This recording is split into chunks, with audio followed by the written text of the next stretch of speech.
brought to you by Silver Pumps. Top quality और consistent performance के लिए सिर्फ सिल्वर पंप्स नाम याद रखना। लोकसभा चुनाव 2024 में समाजवादी पार्टी ने उत्तर प्रदेश की 37 लोकसभा सीटों पर कब्जा जमाया और इसी के साथ भारतीय जनता पार्टी के सामने सपा मुखिया अखिलेश यादव बड़ी चुनौती के तौर पर पेश हो गए। अखिलेश यादव की रणनीति के आगे यूपी में भाजपा की कोई भी रणनीति लोकसभा चुनावों में कामयाब नहीं हुई और भाजपा को यूपी में बड़ा नुकसान उठाना पड़ा। इसी के साथ सपा देश का तीसरा सबसे बड़ा राजनीतिक दल बनकर भी उभरा। सपा का मेन वोट बैंक हमेशा से यादव और मुसलमान ही रहा है, मगर CSDS सर्वे में अब ये भी सामने आया है कि हर तीसरा यादव भाजपा को भी वोट देता है। इसका मतलब साफ है कि अब यादव पूरी तरह से सपा को मतदान नहीं करता।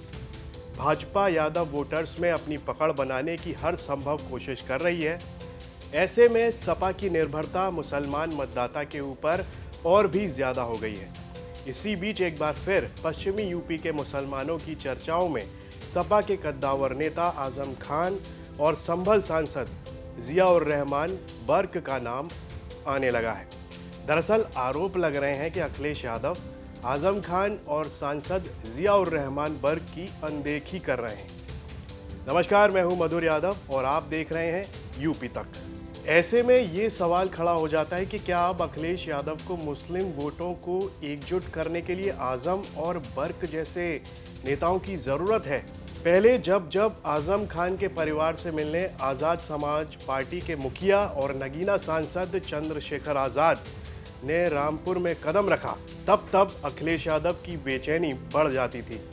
चंद्रशेखर रावण सीतापुर जेल में भी आजम खान से मिलने गए और हरदोई जेल में उनके बेटे अब्दुल्ला आजम खान से भी मिलने गए।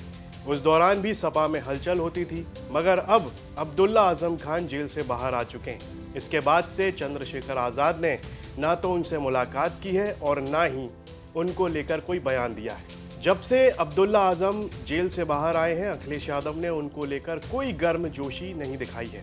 उनको लेकर ना ही कोई बड़ा बयान है और ना ही कोई ट्वीट किया गया है। इससे पहले जब आजम खान जेल से रिहा हुए थे, तब अखिलेश यादव और सपा ने काफी गर्मजोशी दिखाई थी। समाजवादी पार्टी के पोस्टरों और बैनरों से भी धीरे धीरे आजम खान बाहर होने लगे हैं। अब्दुल्ला तो पहले ही बाहर थे। दरअसल रामपुर लोकसभा चुनाव और नगर निकाय चुनाव के बाद से आजम खान के राजनीतिक करियर पर सवाल उठने लगे हैं। आजम खान के प्रचार के बाद भी जिस तरह से रामपुर नगर निकाय का चुनाव सपा उम्मीदवार हारा, वो काफी चौंकाने वाला था।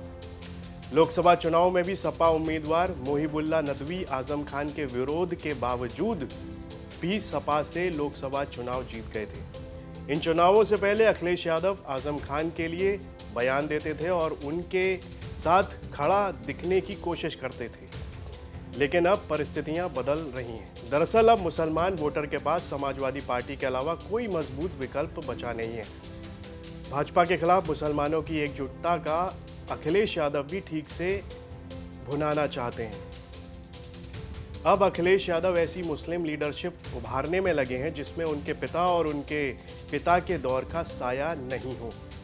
माना जा रहा है कि इसलिए ही मौलाना मोहिबुल्ला जैसे प्रत्याशी उनकी पसंद बनने लगे हैं। इसलिए ही इकरा हसन जैसा युवा चेहरा वो सामने लाए हैं। अब अखिलेश आजम खान और उन जैसे लोगों की दबाव की रणनीति को नकारने लगे हैं। अब तो यही लगता है कि आजम खान अखिलेश यादव के लिए बीते दौर की बात हो चुके हैं। ये खबर हमें भेजी थी हमारे सहयोगी वरिष्ठ संवाददाता आमिर खान ने और कैमरे के पीछे थे हमारे सहयोगी रंजीत।